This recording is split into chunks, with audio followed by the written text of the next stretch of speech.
Пратениците, но и политичарите се уште се под засилено полициско обезбедување. Продолжуваат заканите кои јавно или по социјалните мрежи директно се упатуваат по нивниот живот и имот.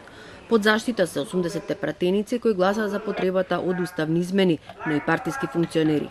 Митко Јанчев не е пратеник, тој е градоначалник, меѓутоа има пријава дека имал соодветни закани, неговото ниво на безбедност, односно на обезбедување е пониско, патролно, меѓутоа Министерството за внатрешни работи стои на располагање за секој еден кој што има закони да добие и соодветно обезбедување. Вие знаете дека и Христијан Ницковски има закони, имаше и му се дадени и на него служби за обезбедување како председател на опозицијата.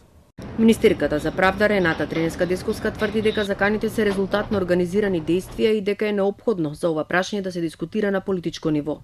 Тие индивидуалци кои што доаѓа да лепат некролози по вратите на пратениците од СДСМ, а сега кои што се закануваат на пратеници кои што гласале за уставните измени, не се индивидуалци. Значи тоа покажува, сепак има сериозни индиции дека тоа е акција која што е организирана. Во текот на месецов беа поднесени неколку кривични пријави против лица за говор на омраза и закани кон пратеници за загрозување на сигурноста и ширење ксенофобичен материјал на социјалните мрежи.